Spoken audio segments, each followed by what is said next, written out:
আমার স্ত্রী আসতে চায়, ঠিক আছে, আমার আমার শাশুড়ি অর্থাৎ নাই, সেও দিতে চায়, কিন্তু এই স্বপন মোল্লার চাপে, রাশেদের চাপে, আর আমার জেডির চাপে ওদের কোনো নেই, অবস্থান নেই। আসসালামু আলাইকুম ভাই, আমি আনোয়ার শিকদার, আমার বাড়ি সাহেবরাপুর ইউনিয়ন, আমার বাবার নাম আলাল শিকদার, আমার গ্রাম আন্ডারসর, আমার স্ত্রীর নাম রেখা, ঠিক আছে, আমার এই মেয়ের নাম আয়েশা, ছেলের নাম আহনাব।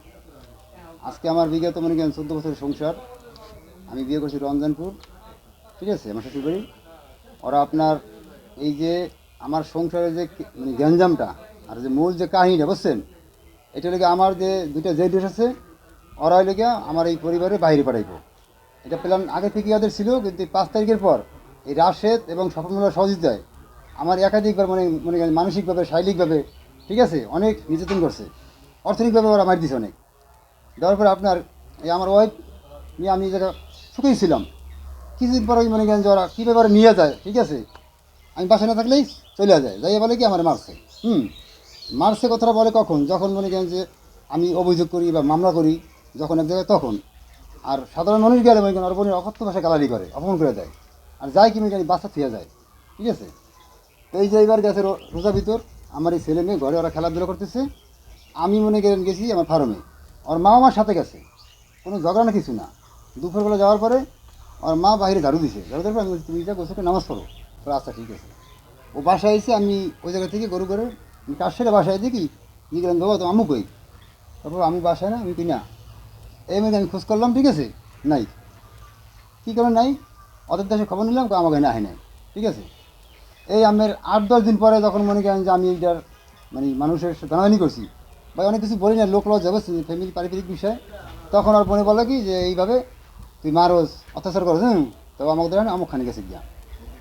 এটার উদ্দেশ্য লেগে আপনার এই যে রাশেদ আর এই যে স্বপন মোল্লা, এই স্বপন মোল্লা আপনার আমি যখন থানায় অভিযোগ করলাম, এই দারোগার থেকে একাধিক সময় নিয়া যে আমি দেখতেছি বা আইমু এরকম করিয়া যায় নাই। সর্বশেষ মনে করেন আমার ছেলের অসুস্থ হয়ে পড়ছে, সেই ভিডিও আমার কাছে আছে। এই ছেলেটা মনে করেন 9 দিনে আপনার এই পক্সিট, এই যে হাত আপনার গা ওগুলো পচে গেছে, বুঝছেন, এই যে এগুলো পচে গেছে। ওদের দেশে ঘুরছি আমি, আর তাদের কাছে একটু কথা বলতে দেয় নাই, না বলার কারণে আপনার কালকিনি যারা মনে করেন উপজেলার নেতা, এরা ওইটা জানে। এই বিষয়ে আমি তাদের নামটা উপস্থান করলাম না। তারা বলছে যে ভাই একটা মানবিক জিনিস আছে, কিন্তু এই বাচ্চারা না বললো। এই সূত্রে মনে করেন আমি আমার ভাইরারে একটা ভ্যান বানিয়ে দিয়েছিলাম, ঠিক আছে। এই স্বপন মোল্লা এই ভ্যানটা নেওয়ার কৌশলে এই বাচ্চা দুইটা আর আমার ওই ভ্যান আমার পরিবার নিয়ে 3 দিনের সময় নিয়ে গেছে। স্বপন মোল্লা উনি কি করেন? উনি হলো রমজানপুর ইউনিয়নের মূল দলের সভাপতি ছিল, সাবেক সভাপতি, কোন দলে? আপনার এই বিএনপির, ঠিক আছে। আর এই যে স্বপন মোল্লা রাশেদ, এই যে আমার পরিবারের আত্মীয়, আমি বিগত 14 বছরে শুনি নাই, এই 5 তারিখের পর থেকে শুনি যে ওরা আত্মীয়। এখন ওদের সহযোগিতা মানে কেন এই পর্যন্ত আমার অনেক হেনস্থ করছে, আমার অনেক অপমান করছে, আমরা অর্থনৈতিক মার দিচ্ছে আমার, ঠিক আছে। কিন্তু সর্বশেষ তারপর আমি চাইছি কি যে আমার সন্তানদের এখন না বললো, আর মারা ওদের কাছে থাক, কিন্তু সেইটা ওরা নিয়ে গেছে। এবং আমার জেড ডস, উনি আমার ওই শুক্রবার ফোন বলে কি যে তোর সন্তান তুই নিয়ে আয়া, ওরা মরে গেলে দায়বার কে দিবে। আমি গেছি ভাই, যাওয়ার পর যাই দেখি আমি সন্তান দুইটা নদীর পারে, বুঝছেন। সেই ভিডিও আমার কাছে আছে, আমি ওদের ডাইকা রাস্তা আনছি, আনার পর এখন লোক পাইনি যে আমি আনবো। জুম্মার দিন আমি চলে এসেছি, এরপর দিন আমি আনতে গেছি। এই আমার মেয়ে আর ছেলে জিজ্ঞাসা করে দেন, আমি ওদের ডাক দেওয়ার পর ওরা আইসে আর আম্মু আইসে, আসার পরে ওকে আমি গাড়িতে নিয়ে আসা দিয়েছি, আর আম্মু হাত ধরছে, আমি ওকে নেন তুই, ওকে নেবেন না। এই এক পুরো উড়ে তারা হয়েছে। এক পর্যায়ে আমি আমার ছেলে নিয়ে চলেছি। ওই যে ওদের দেশের ছেলে আছে ইস্টাফুল, ওদের প্রতিবেশী, ওই ছেলেটা আমি রাস্তায় পাইছি, ভাই দেখো কী অবস্থা করতে আমার সাথে।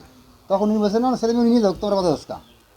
আমি আসার পরে আপনার ওরা সংবাদ সম্মেলন করিয়া এই রাশেদ তার স্বপন মোল্লা আমার পরিবারে মনে গেলেন রাত্র 11টা থানায় নিয়ে জোরপূর্বভাবে আমার নামে একটা অভিযোগ দায়ের করছে যে আমি তার অপহরণ করতে গেছি, ঠিক আছে।